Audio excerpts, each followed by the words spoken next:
This 10th anniversary season of the Shannons Australian Motor Racing Nationals has had it all. There's been lots of action, lots of drama, plus a touch of controversy. And after traversing the country for more than 8 months, the 2015 edition of the Nationals has reached its end destination for the final round of the year. And what a place to decide a number of national titles. The Kumho V8 Touring Car Series is once again down to the wire, but this time it's between two teenagers who have made a huge impact on Australian touring car racing. And the Australian Manufacturers Championship sees out its year with the Australian 4-Hour, a race that has seen lots of drama over the last few years and will no doubt create more in this edition. It's the grand final weekend at Sydney Motorsport Park, and it's time to celebrate the very best Australian motor racing has to offer.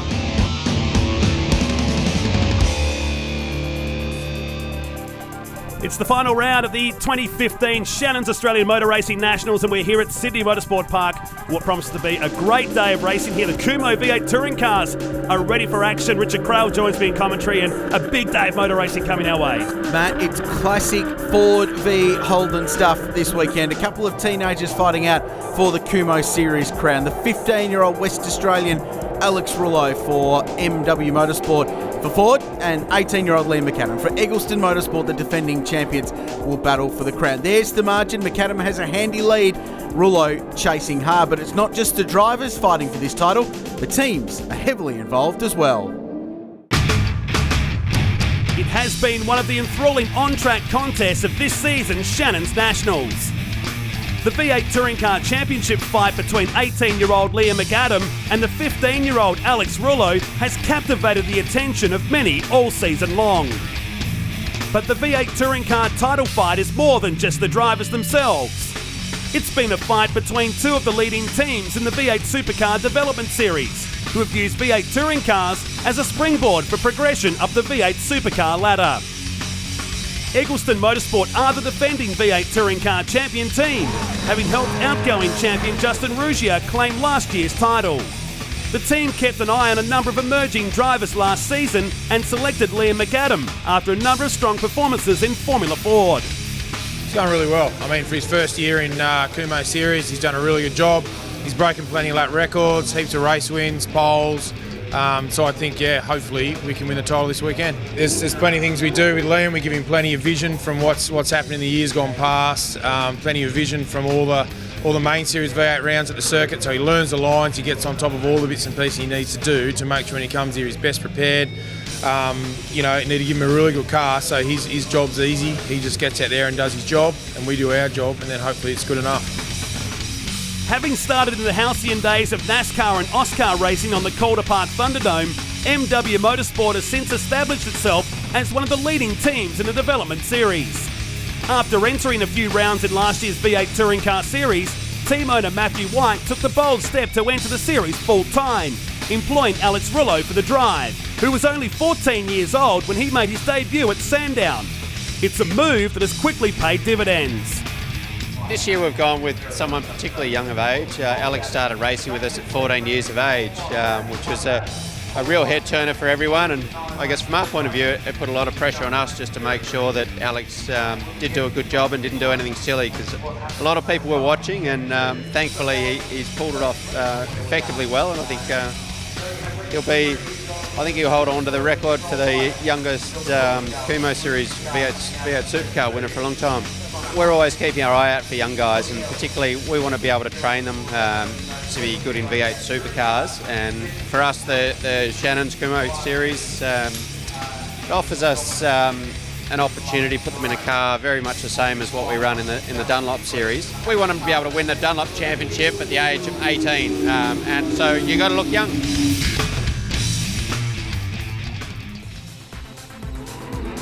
Cars on a formation lap here for race number 2 of the weekend. Starting grid based on the finishing results of race number 1. Overcast conditions, and likes of Jim Policena putting plenty of heat into those Kumho tyres. So this grid based on the finishing order of race 1 held on Saturday afternoon, where things got just a little bit easier for Liam McAdam. A very impressive victory by the young man in the Eggleston Motorsport Commodore. Jason Heck, superb drive, his best finish of the season, Matt, with second in that XFPR Falcon, and Alex Rullo only third. Led that race early, but however dropped right to the very back of the field and had to work his way forward. But the championship's still alive as we get set for race 2. Gloomy conditions at Sydney Motorsport Park. There's been a bit of rain around, a lot of rain on Saturday.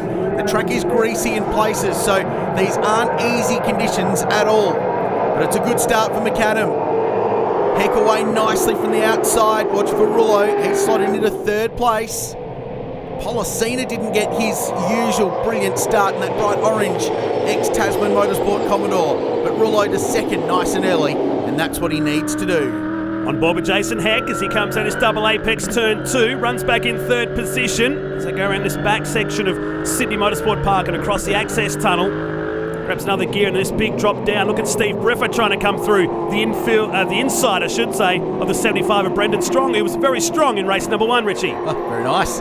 He has been going well. It's been a tough season for Brendan, real privateer racer. That's an ex-Lansville Racing. Oh, heck. He went so well in the opening race and the first few corners of this one, but he's been caught out, and you can see it was very wet offline in that exit curb at turn 5.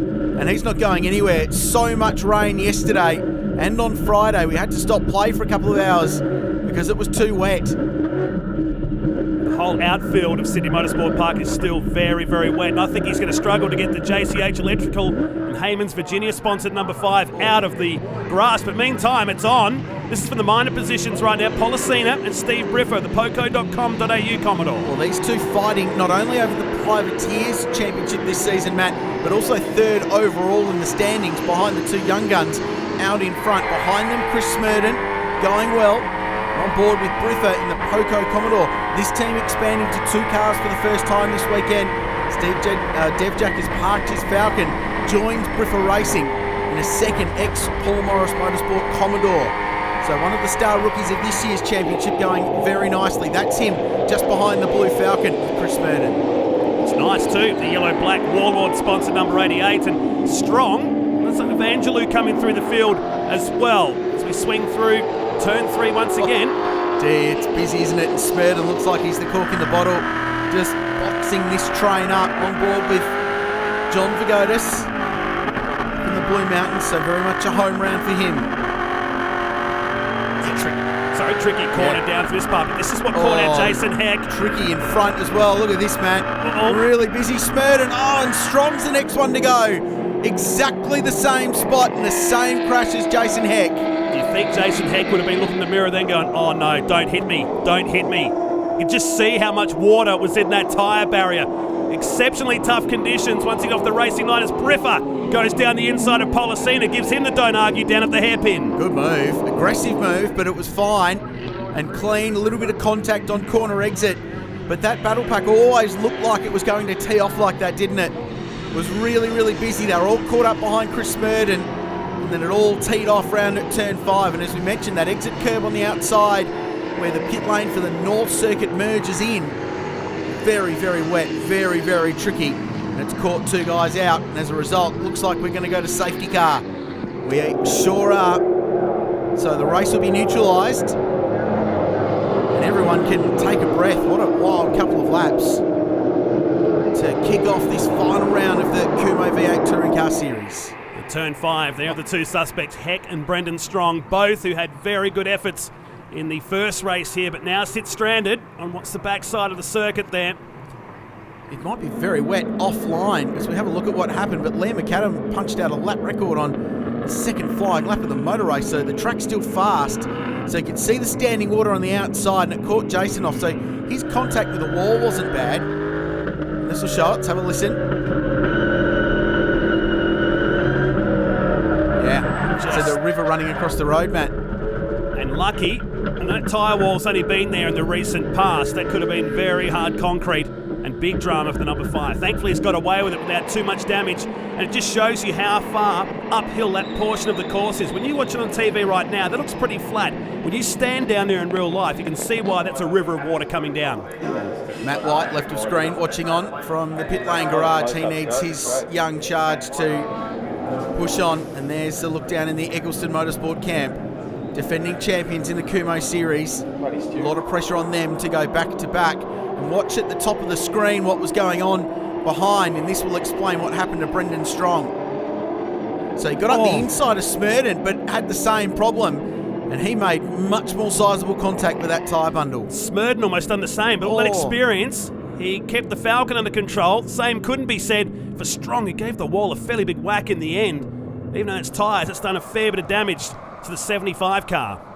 He copped damage in the opening round at Sandown, remember, when his car rolled early over the run over the hill at Dandenong Road.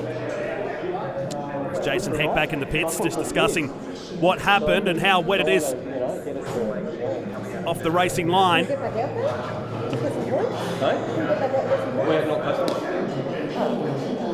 Doesn't look like he'll be back out for this race. What a shame, because he was going so well. Building up for a restart after all the damage and debris has been cleared. Here's Briffa. He's had a great season, Steve, in the Poco Commodore. And look at McAdam just slowing them all up on that start-finish straight. The run downhill, because he's got Rullo right behind. Policina sticks his nose out in the bright orange Commodore, and Dev Jack is in there as well. He left that right to the last 100 metres before he got on the loud pedal. And now the two championship battlers disappear into the distance here. Race 2 of the Kumho V8 touring cars here at Sydney Motorsport Park. The finale for 2015. And you can bet, contact, little bit of contact, mid-corner turn 2. Rullo just lets him know that he's there and he's watching. And then if McAdam makes one little slip up, the youngster from Perth will be through. And while McAdam still has a handy championship lead thanks to that win yesterday, he won't want to give up too many spots to the youngster behind. It's a great fight. Devjack's got the third through all that. So really impressive stuff. Past his new teammate for the weekend. Yeah. That might go down well. Steve will like that too much. Watching on behind, so they'll fight it out for third and fourth place. Behind them, Tony Evangelou. And then Chris Smurden, Matt Palmer in that ex-Brad Jones Racing BA Ford Falcon. Someone's had a wild moment going off down there right in front of our camera point. Two big licorice straps on the course. A few of them. Briffa. Catch it. Gone. No, he doesn't. Oh, he undid it all by himself. Gets onto the loud pedal, spins the poco.com.au entry, and off he goes, but it's dropped into the back of the field now. Unfortunate for the 8 machine. Just shows you how tough the conditions here are today. They're really dicey. When you're hooked up and you're on the racing line, it's quick, and as I said before, Rullo broke the lap record on the second flying lap, so there's plenty of pace here. But you put one wheel off the racing line and you're gonski. And that's what happened to Steve Briffa there and those two cars early on in the race. One to go. McAdam holding on in front. What's Rullo got? McAdam very wide. Exit turn 1. It's a fast corner. Just dropped half a Kumho off. He's braving the brakes, Rullo, isn't he? That Performance West Falcon. Broke through for his first win to become the youngest ever touring car race winner in the history of the sport at Winton this year. And now chases down a guy that's staring down Eggleston Motorsport's second straight championship, because Justin Ruggier won last year. The team look on, they've seen this all before. They have, in fact, 12 months ago, almost to the day, they watched Justin Ruggier and Ryan Simpson battle it out. Another great Holden v Ford battle in the Kumho Series. So they know what this stress is like. Ruggier got the job done 12 months ago in the sister car to this entry. So the championship winning car was the one that Jack Perkins raced at Sandown at the start of the season and won all 3 races. And I think that might be big moments sliding round. I don't know if they're celebrating or it's just changeable grip conditions. But I was going to say, having Perkins in that sister car at round 1 might be a definitive moment in the championship, because hasn't it set Liam McAdam up for a very, very strong season? This has been a well-controlled drive, Matt Nolte. He's going to head Alex Rullo home and put one hand on the cup. Down the main straight he comes to collect another win in this year's Kumho V8 Touring Car Series. It's going to be a car length of the line, and the two championship rivals go at it, but this time it's McAdam. And the Eggleston team are happy. There's Rachel Wagg in the bottom of the shot there. That's the title. That'll do it too. They've just got enough points now that no matter what happens in the finale, that's it. It's done. Liam McAdam wins the Kumho Series. What a performance by the 18-year-old from Queensland. Rullo second, fought the whole way through there. Evangelou to third in the end. That position was held by about 5 different drivers in that race. Smurden, Palmer, Vigotis, Policina and Devjack completed the 8th. Liam McAdam, congratulations, mate. That's just taken out the championship. How are you feeling? Yeah, it's pretty great. Good feeling. Were you a little bit worried when the safety car came out there? I knew we had a bit of a lead before that, but I knew we would be able to get it back, and it got a bit rough towards the end there, but I think we did a good job to stay out in front. Well done, Liam McAdam, and well done, Eggleston Motorsport, back-to-back champions in the Kumho V8 Touring Car Series. Well, can he make it a clean sweep? We'll find out. We come back to Sydney Motorsport Park right after the break.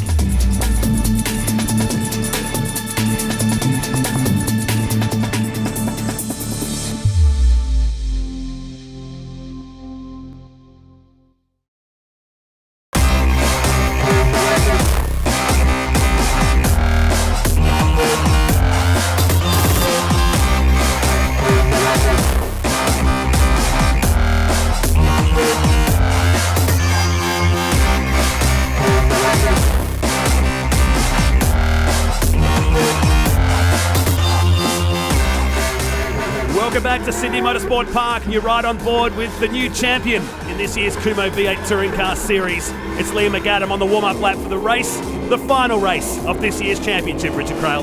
The question is, now that the gloves are off, how feisty does this one get with the two free to race, knowing that the championship is decided and it's just down to that final race? There's a great shot looking up at Steve Briffa. It's ready in this poco.com.au Commodore. Getting some heat into the tyres. He starts this one, a little bit further down the field. McAdam and Rullo on the front, as we know. Evangelos, Spurden and Palmer makes for a feisty trio just behind them, with John Vigotis in the game, as is Policina, and Devjack from 8th will be one to watch in that Warlord Industries Commodore. So final race of the Kumho Series year. McAdam on pole, alongside him his young teenage rival, Go at Sydney Motorsport Park. Good start, McAdam. Poor start, Rullo. Goes backwards. He'll be lucky to be third into turn 1. There's Jason Heck. He's back on the road after that early drama in race 2 and already made up good ground. Another fantastic start from Chris Smurden, the veteran, the South Aussie who pinches the left brake in the Barracuda-sponsored number 39 Falcon. So he's up to second position. So right on board with Steve Briffa, who had the big spin in race number 2, fighting his way back through the field in 6th. Paul Morris Motorsport Commodore, as is the one that Steve Devjack is driving. Smurden, great start, and Rullo looking every way to try and find his way past. The two Falcons battle it out. In fact, there's a Ford freight train, 4 in a row. Behind them, change of position as Palmer goes down the inside and grabs a position. Puts him 4th. So Rullo is back behind these guys here. Jason Heck, good to see him back on track. The Haymans Virginia-sponsored ex-FPR Falcon, running back in 5th position. In car number 5. Hard on the rev limiter coming down as we see Rullo making a pass in the foreground of that shot. So he's challenging now for 2nd position on the run down to the backside of the course. That's a good move. Did the old over-under. Late turn in to the turn 9 hairpin. Got the car pointed in and got the drive out of the corner. And Smurden being pushed out wide like that, it unsettled his run all the way through to turn 11 and 12. And as a result, Palmer's got through. So Matty Palmer now goes to 3rd place. Good run in the Express Jones Racing Falcon. So run down the long main straight here to one of the fastest corners in Australia. Briffa fancies a shot on the inside of Heck. Heck has nothing going on there. There's his new teammate for the weekend behind too, and Steve Devjack. Got to say, one of the best looking cars out in the field this weekend. Got sponsored too. Warlord Tactical Apparel. I like it. Need some. 100% sure what it is, but I need some. Behind them is Tony Evangelo, one of the more experienced guys. You need tactical apparel for racing in this series, though, don't you? Because you've got to get your elbows out, so you need a bit of protection. Like this, Briffa down the inside. Good move. He's becoming the new warlord, isn't he? Steve Briffa. That's a really good move, actually. Came from a long way back, got it stopped and turned in, and his teammate followed him through. And it's still really slippery with that river running across the road at 5. And 3 wide is difficult. Policina just backs out of going down the inside of the Cat Ford, but still gets 1 spot. And poor old Jason Heck is thinking, what the? Because he's been shuffled back a few spots in just a few corners. Suddenly finds himself in 9th. As he looks for a pass down the inside of Policina. nothing doing down there at the hairpin. I remember think that was the final lap. That was incredible. Still early in the race. Rouleau, Matt Palmer has not let him disappear up the road.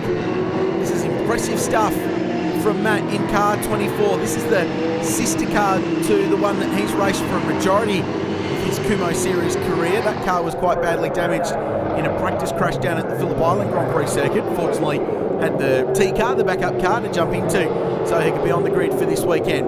Smurden next, then Briffa, Devjack behind, and then to Tony Evangelou. A couple of raindrops on the lenses around the track here right now, so we're not clear of whether it's Briffa from a long way back. Smurden's seen this all before, and we'll shut the door. So now it's 4 cars battling for this position. Lacks absolutely nothing in commitment, does the Poco man. Very, very good under brakes and getting the car turned in. Smurden had a problem, and another lap and another pass down the inside at 4. Briffa's king of that spot over the hill. Oh, and Smurden goes. Well, he copped the short back and sides and had been hustled off the racing line and may well have just dug the car in on the outside, which speared him across the road. So let's check out some replays at the start. This is from Jason Heck, who made a blinder of a start here from the 3rd row, going past Steve Briffa, and almost found himself in 3rd before we got to turn 1. Great start. Him and Smurden were best on ground at the starts then. He's been taking notes from Jim Policina, who's always best off the line. Bit of wheel spin there. Watch the Cobra liveried FPR Falcon fly down the outside. Had to get on the brakes. You can see the nose of the car dive down. Otherwise he would have drilled the back of Rouleau's Performance West Ford. So good heads up driving from Heck. Now here's what happened to Smurden. So he's offline. Did he get a hand? He did get a hand. So he got a nerf in the right rear door from Briffa's teammate Devjack, and it turned him around. You've seen some of the Warlord tactics on the South Aussie. They won't go down well at race control, one would think. Meantime, down to turn 4 they come again. This is Evangelou and the Caterpillar number 6 in the back of Policina. That's Briffa ahead, who's just got a slight margin. So his teammates dropped a couple of positions here now. Briffa has been strong. Policina really struggled in the wet on Saturday here in the wet race, and especially wet qualifying. And that lack of track position, I think, has cost him all weekend long. He's just been mired back in the field a little bit. Hasn't been able to execute his usually very, very brilliant starts, but he's still racing well, and he's still staying in touch with Steve Briffa, and they fight for the Privateers title amongst this very, very competitive, very strong Kumho Series field. 5-round calendar for next year. A couple of rounds back on the Shannons Nationals. They'll also race at Muscle Car Masters here at Sydney Motorsport Park next October, which is very exciting stuff for this series. Of new cars coming on board as well. A couple of the next generation cars coming down from the V8 Supercar Development Series will filter into this championship, and we'll just up the level again. Some exciting times, that's for sure. Get back at Steve Briffa, 4th position. The eyes as he approaches one of the fastest corners in Australia. Sweeping left-hander of Sydney Motorsport Park. And the run up to turn 2. It's pretty cool. Keeps an eye on the mirror on what's going on, left and right. Driving nicely, smooth, and maybe it wasn't that relaxing. Well, he was a little bit wide going in, wasn't he? Cops a hit from Evangelou. Policina goes through and grabs the spot. Feisty stuff. He looked really relaxed behind the wheel, you're right. Just casually turning the car in nice and smooth. Warlord Commodore has another look down there at turn 4, and a big slide on exit, trying to work his way past Evangelou, one of the most experienced drivers in Kumho Series history. Great history of these cars in this series, Matt. Tasman Motorsport Commodore raced by Jason Richards in front. That's an ex-Paul Morris Motorsport car for Steve Briffa. Jason Bright's Cat Ford behind. And then Devjack in a car that Fabian Coulthard raced in the V8 Supercar Series in 06 for Paul Morris Motorsport in Cyril May colours back in the day. One of Briffa debuted back in 2005, and Evangelou's gone this time. So the Cat Falcon has spun at the hairpin. Was there assistance perhaps with Devjack? Those tactics. I get a feeling they may have been stuck together on the road once again, like it was with Smurden. Down at one of the best overtaking opportunities here at Sydney Motorsport Park. And poor old Tony is shuffled to the back of the field. We have seen so much high-pressure stuff here today. I mean, you'd think on grand final day a little bit more easier, but not so. Did I just see a hint of smoke out of Briffa's car? It would have been just the car rubbing the front splitter on the brakes for turn 1. Or was there help? Didn't really Hard see to tell, it. yeah. Can't really play judge on that one when we can't see if there was any major contact between Holden v Ford. I wonder if this shows it. I think he did on his own. Yeah, no, I think it was just a little bit wide. Mid-corner, Matt. Lost the rear of the car. Deviak decided to go off in sympathy. Meantime, here's McAdam, the new champ in 2015, and Alex Rollo right on the back, as they've done majority of this season. Does he have a go? There's only a few laps to go in this one. Only a few laps to go in the season. What an exclamation point it would be if he can get past. They've chipped away at the lap times in this race, and Rullo's just edged himself closer. He's got the fastest lap of the motor race, almost on lap record speed as well. McAdam locks the brake. He'll run a little bit wide. Rullo's there. They're both sideways. A bit of drifting action on the exit of turn 9. Formation flying for these two great young teenagers who have fought out the Kumho Series this year. What a championship it's been, Matt. These guys have got a massive future ahead of them themselves. Of course, McAdam raced in the Dunlop Series just a couple of weeks back. And now Alex Rollo has got the better run here down the main straight. He's had some help from former Asia Pacific Rally champion Alistair McRae, so he knows how to get sideways. I think he might have run out of rear tyres, Liam McAdam, because he's struggling to get that car straight into and out of each corner. Down to 1. Got the car moving round on the exit there, but he had a very good run through there. And holds on to his lead. And Rullo doesn't give up though. And suddenly the sun comes out just to add a bit more of a twist to the mix of the Kumho V8 Touring Car Series. What a way to end the year. These two going at it. It's been a championship that has ebbed and flowed. This isn't done yet either. Brendan Strong in a battered and bruised Commodore finds himself under attack side by side through turn 1. That's bold and brave. And it's also 200 kilometres an hour side by side. They're not done with this either. It's great stuff. That's good hard racing between these two. Oh no, no! Oh, what a shame. Brendan Strong did everything he could to hold on to that spot and very, very nearly did the business. What a shame. God, there's been some tough racing today. It's been phenomenal. Now he's going to be stuck out here. He's going to be really hard to get out of that. It's still very wet.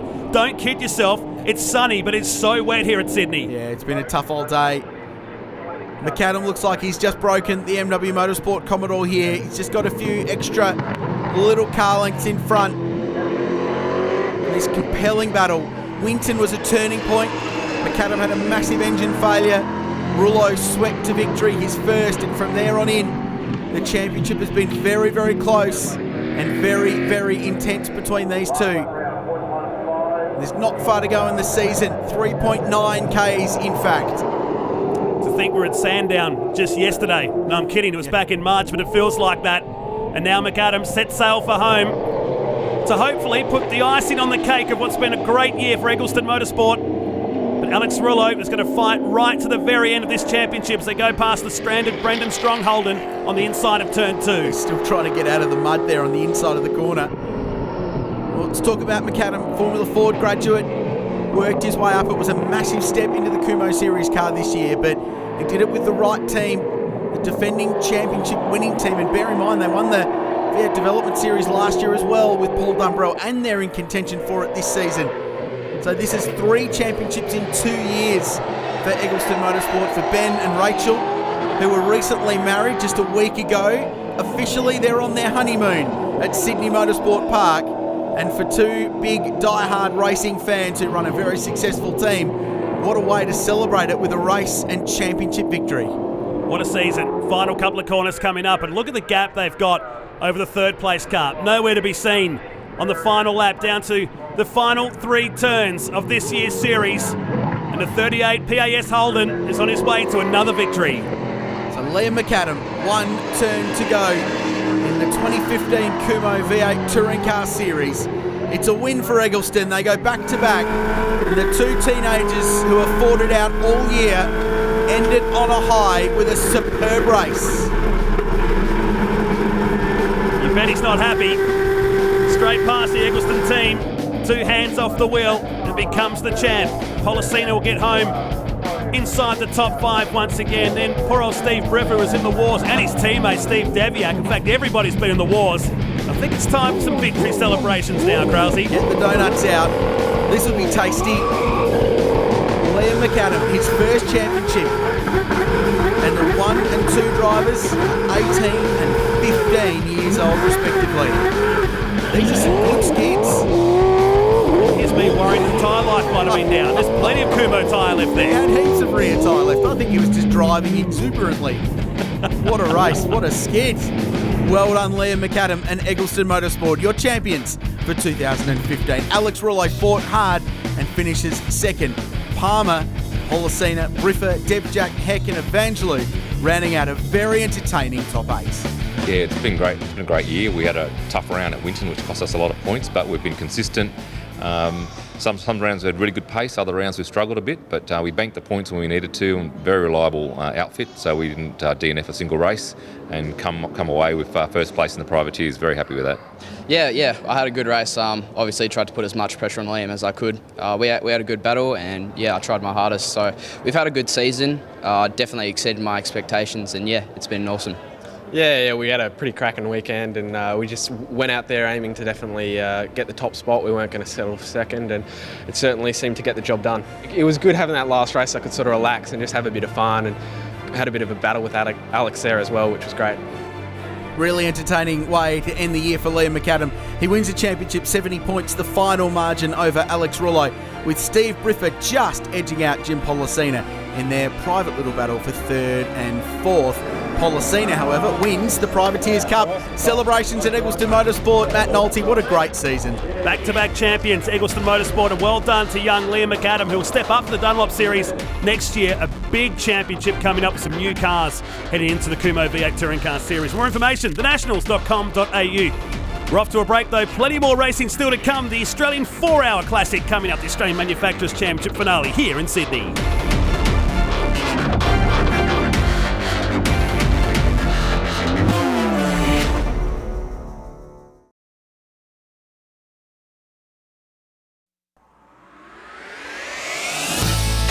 One of the most dedicated family racing outfits to contest the Shannons Nationals are the Queensland-based Sherrin family of brothers Grant and Ian. Along with their father Michael, the brothers have been loyal supporters of the Australian Manufacturers Championship in recent years. This weekend sees the Sherrin Rentals BMW team in a unique situation. With Grant Sherrin leading not only the Class B standings, he also leads the outright championship by only 36 points. He would love nothing better but to claim that elusive national title in a Class B car and beat his Class A rivals at their own game. I don't believe it's been done yet, so hopefully we can be the first to do that. Pates is a good driver, and as you see at Winton, he went out there and he kept it consistent, quite quick times, and we were unable to touch him. So, you know, he's very fierce and competitive there with Bob. You can't rule out Berwick either. He's had some good history here at Eastern Creek. I think he won it last time we were here. So, and he's always fast. So them guys are there. And then you got Dylan Thomas obviously coming in this round as a one-off, and he's there to prove a point from last time. So it's going to be tough up there. It's going to be a tough day. Supporting his brother all the way for the entire season, Ian Sherrin is equally dedicated in achieving that championship goal for the family.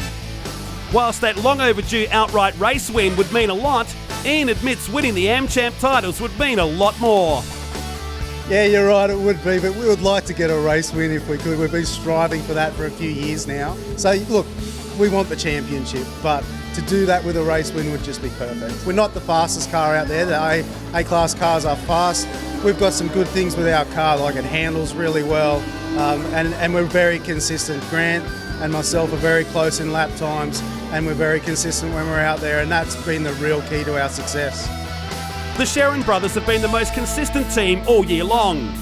The pair describe their successful partnership as being equals and scoff at the thought of any favouritism between them. Oh, you can't say that, you know, it's been the whole year, it's about us being consistent as a team and as drivers being close in our lap times, and the whole team, you know, they've put in a bloody great effort over the 12 months to get us where we are today. it's not about one person in the team, it's the whole team winning the championship. Well, you know, you always like to say yourself, but you know, in all fairness, like, we're very even. Grant's a bit quicker, you know, usually in qualifying. Obviously, he's got the points. But, you know, there's other traits in the race. There's other things that need to be done. You know, looking after the car in the middle of a 4-hour. You know, that's probably my traits. I look after it quite well. Send him in at the end for the fast laps, you know. So as a team, that's where it comes into play. So the final race of the Australian manufacturers season, and indeed the current era of production car racing in Australia. The cars are on the grid, forming up, ready to go on board throughout, including this car, the Audi TT-RS, where Mark Eddy will be joined by V8 supercar ace Dean Fiore. They will be a contender. Great to see some Aussie muscle back in the field. SS Commodore and this combination, the Sherrin Rentals racing team, they're gunning for a championship. Grant and Ian Sherrin. And an outright championship awaits these guys today, the Queensland-based team. Here's the grid. It's Rick Bates from pole with Bob Pearson in the 33 Product car. Evo's alongside them, the first of the BMWs from the third row of the grid, and a competitive field behind, ready to go racing. With the Australian Manufacturers Championship still very much alive, the next 4 hours around Sydney Motorsport Park would provide a real challenge for the championship protagonists. As predicted, the Evo 10 Lancers of Rick Bates and Stuart Costera would lead away from the start before the Product Lancer assumed the race lead by turn 1. The Alfira BMW of Berwick Linton fell into third, with the Sherrin BMW close behind. So good start for the Mitsubishi Brigade. They launched themselves in front with that four-wheel drive grip and traction. And they're 1 and 2. Costera just in behind Rick Bates, the triple Australian Manufacturers Champion. Watches the leader out in front.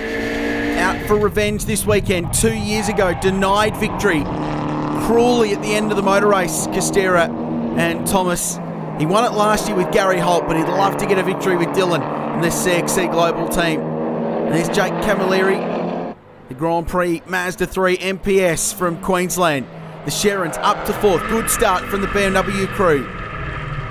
The Audi TT has dropped some spots. 6th place. Awesome sounding car. 5-cylinder engine out in front. Still in the very early phases of its development. This entry made its debut at Wakefield Park in October. This will be its first real long endurance test in AmChamp competition. It's involved in a pretty heady battle with Jake Camilleri, the Queenslander named in the top 10 Shannons Nationals drivers of all time, which was a great accomplishment for a class runner in production car racing. Shows how hard he drives the front-wheel drive car up against the four-wheel drive turbos and the big rear-wheel drive V8s that were such a feature in production car racing for so many years. Good first lap, nice and clean. Everyone sorts themselves out. There's a lot of racing to go. 4 hours around a tough, challenging circuit like Sydney Motorsport Park. Evo's 1 and 2, BMW next.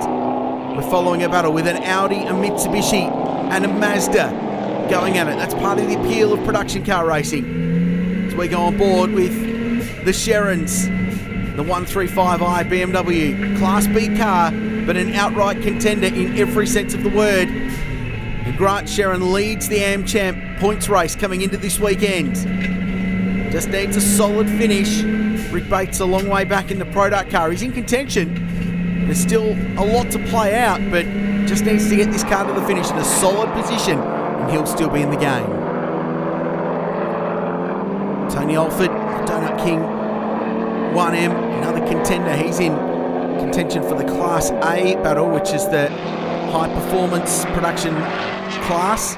So we see one of the Renault Megans go down the inside. A network clothing entry. The Renaults have been such a good car for so long in AmChamp competition. And behind them, the Petters suspension outfit, the little Toyota 86, a car that really does punch above its weight. It's the only Class D car here this weekend.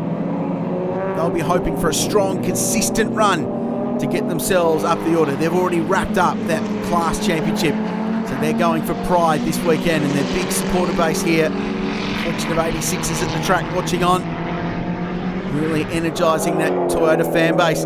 Dramas for Berwick Linton. He's had a horrible season. It's been really tough, and there's smoke pluming from the Alfera Bruce Linton BMW 1M.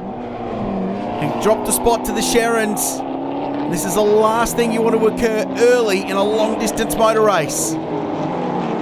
It's been a really tough year for Berwick Linton and his team, and it looks like it's going to get tougher. This looks terminal for the BMW, and his race is going to end very, very early. The Alfera BMW would pit the very next lap, driving straight into the garage and out of the race. It was a bitter blow for the defending champion as his title aspirations came to an end.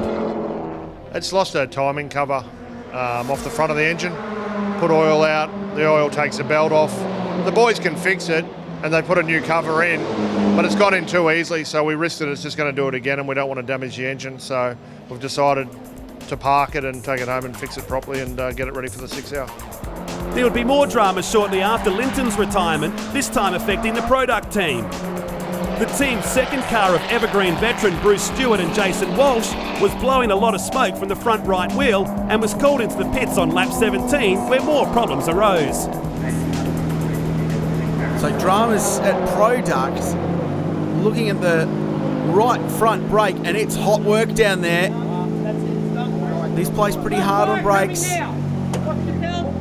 and that's proof. A lot of flame from the Product outfit.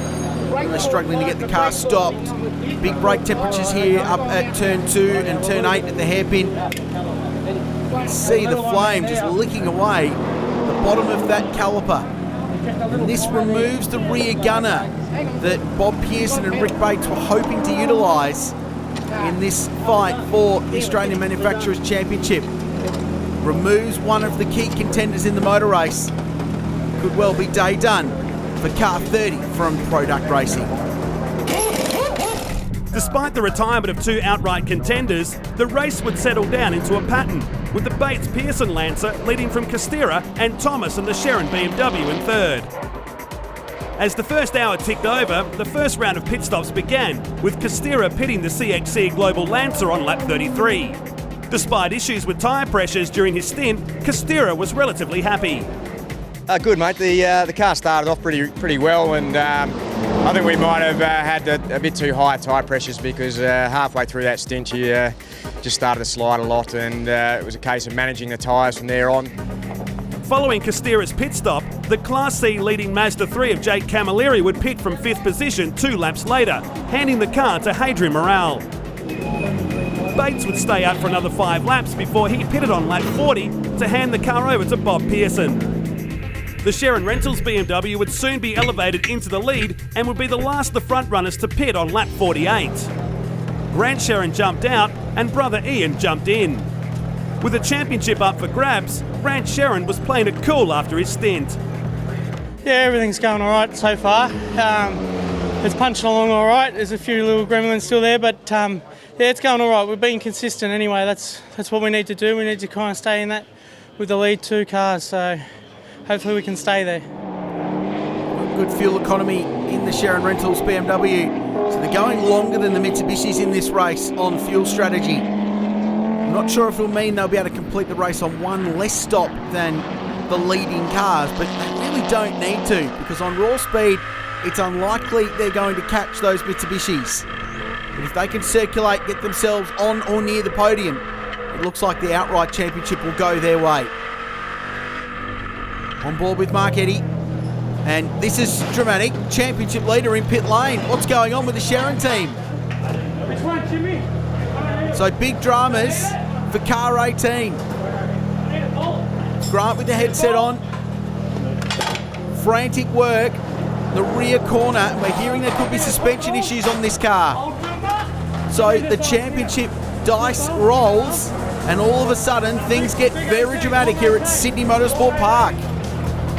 With the Sherrin team frantically salvaging their championship chances, the direction of the race changed on lap 62, when the Product Lancer suffered a delaminated front right at turn 5 and pitted the next lap.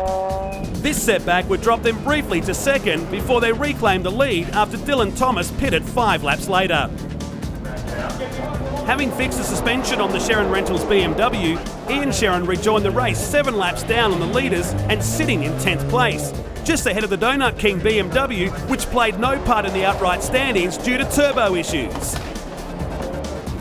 The race would again settle down until lap 82, when the GWS personnel BMW of William Couchy tried too hard and sideswiped the tyre wall at the late corner, bringing out the safety car for 5 laps.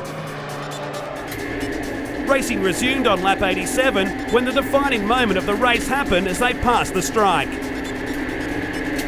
So we're on for a restart after the first safety car in the Australian 4-hour.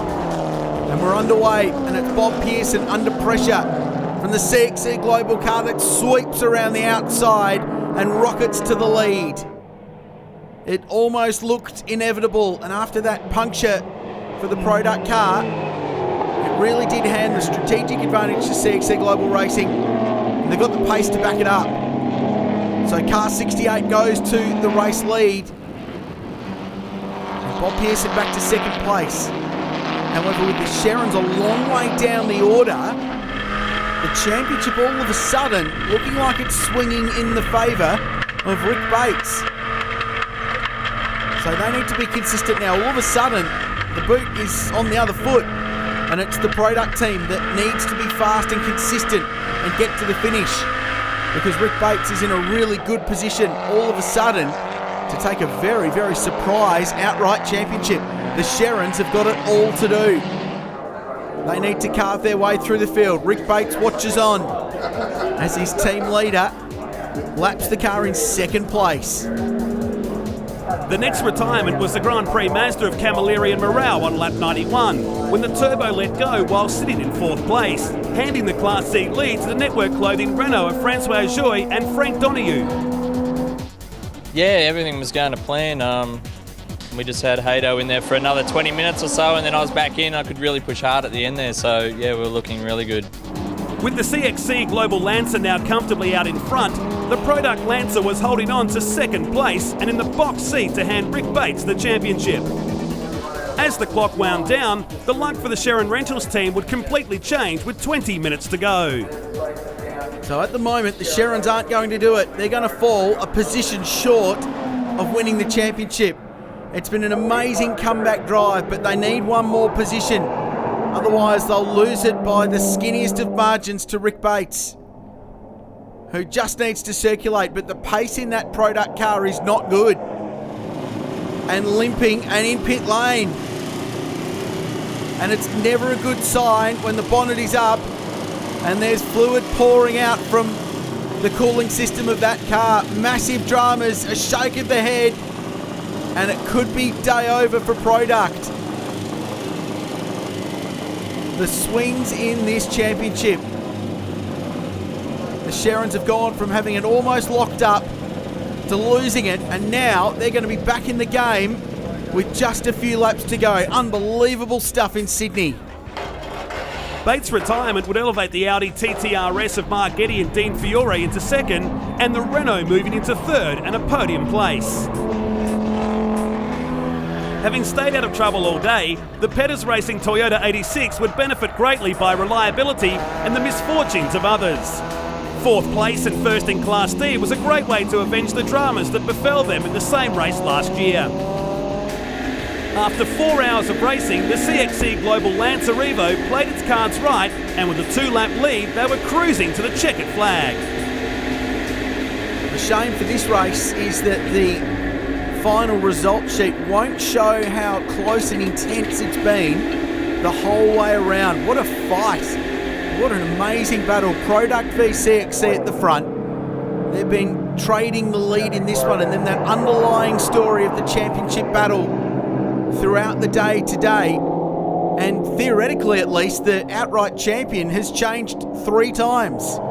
It's been a remarkable story. A 2-lap margin of victory in the end won't show how dramatic this final race of the AmChamp season has been. What a day for CXC Global Racing. For Dylan Thomas, who puts a lot of time, energy and effort, money into his racing program and does it very successfully and very professionally. And for the triple champ, Stuart Costera, the third driver ranked in the Shannons Nationals top 10 drivers of the last decade, one of the very best there's ever been. Won 3 of these championships. So good in the Mitsubishi product, but this win will be sweeter more so for what happened here 2 years ago when a red light at the end of pit lane stopped this combination from getting a victory. And this will be revenge, and it'll be really, really sweet for Dylan Thomas and Stuart Costera to wrap up the Shannons Nationals season. A big woohoo from the cockpit. It's a victory in the Australian 4-hour for CXC Global Racing for Dylan Thomas and for Stuart Costera. Yeah. And that will be satisfying. What a great team performance. And a long way down the road after a day of high drama, Ian Sherrin and his brother Grant will get the flag, and Grant will be the champion, the outright Australian Manufacturers Champion for 2015. And a Class B car beats them all.